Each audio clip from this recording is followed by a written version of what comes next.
Assalamualaikum warahmatullahi wabarakatuh. Selamat siang teman-teman Rudat FM. Berjumpa kembali dengan Rudat FM. Kali ini di kota Jakarta. Hari ini hari Kamis, tanggal 23 Januari 2025.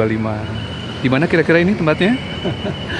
Di Serambi Temu Duku Atas atau JPM Duku Atas. Rudat FM baru selesai turun dari stasiun LRT Jabodebek di stasiun Duku Atas BNI. Ada Serambi Temu Duku Atas nih teman-teman yang menghubungkan dua stasiun, termasuk ke arah sini ada stasiun KAI Sudirman.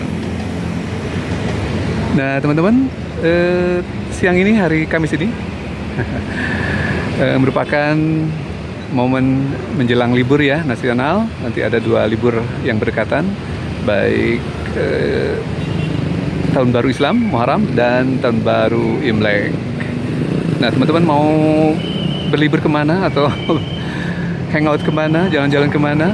Nah, di akhir dari Januari 2025 ini merupakan momen akhir dari 100 hari pemerintahan Prabowo Subianto Gibran Raka Buming Raka. Bagaimana kira-kira kesan teman-teman di 100 hari pertama kepemimpinan Pak Prabowo Subianto?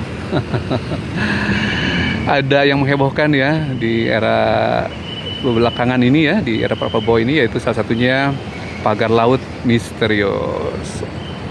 Heboh ya di pekan-pekan lalu sampai saat ini, yang kabarnya tengah dibongkar mulai hari Rabu kemarin ya, baik melalui aparat TNI AL dengan berbagai elemennya, termasuk juga KKP ya, Kementerian Kelautan, yang menjadi tentu saja bagian yang menangani hal tersebut ya, termasuk juga kabarnya ada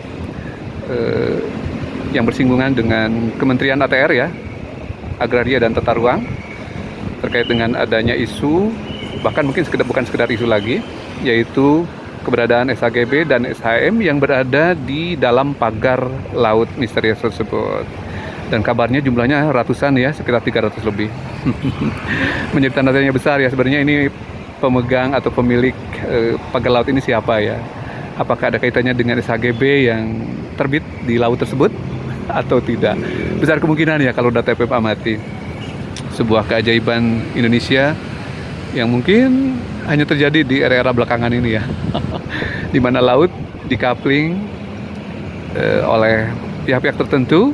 Barangkali ada di situ kemungkinan ya kolusi korupsi nepotisme yang berlaku, sehingga tidak semudah itu sebenarnya untuk menerbitkan sertifikat SHGB dan SHM di wilayah yang kabarnya baru terbit tahun 2022 dan 2023. Artinya baru-baru sekali ini ya di era kepemerintahan Pak Jokowi.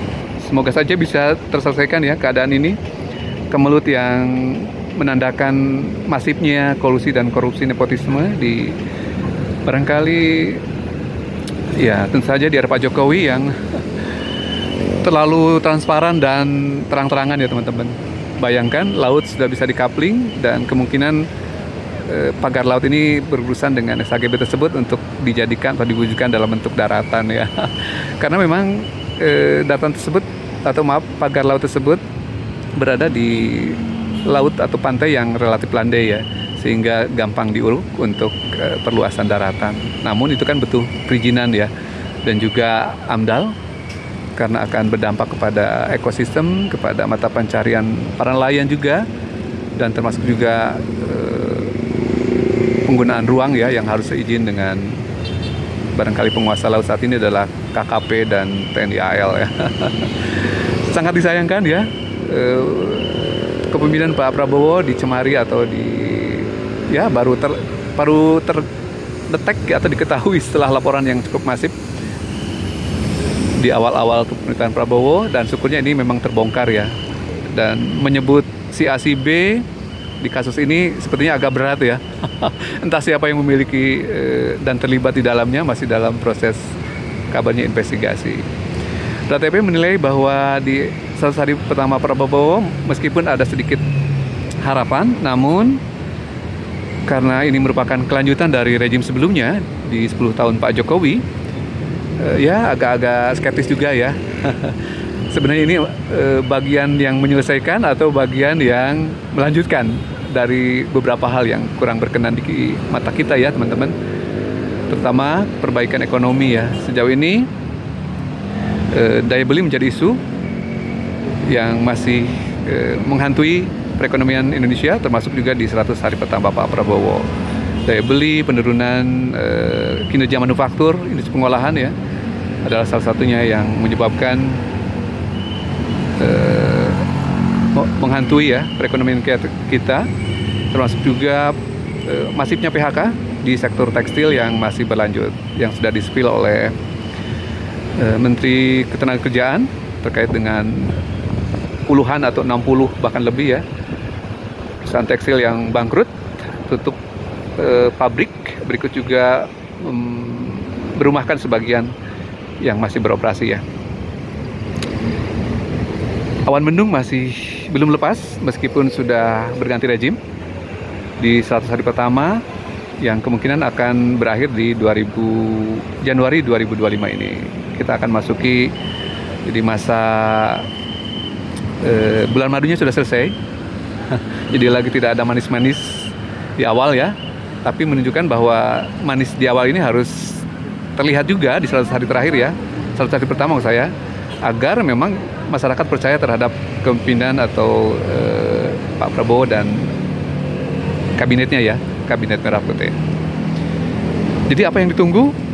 Kalau udah TPM tetap ya berusaha mengkritisi bila mana memang ada hal yang bisa dikritisi, termasuk salah satunya juga dari rekan-rekan medsos di netizen ya yang berusaha berteriak walaupun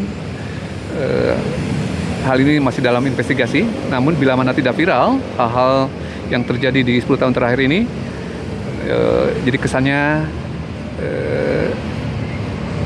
no viral, no justice gitu ya. Jadi tidak ada keadilan bila mana tidak viral. Jangan sampai ini terbawa di kepemimpinan Pak Prabowo Subianto. Roda TPM berharap seperti itu ya teman-teman. Oke teman-teman, selamat siang, selamat bekerja kembali setelah mungkin istirahat makan siang. Assalamualaikum warahmatullahi wabarakatuh.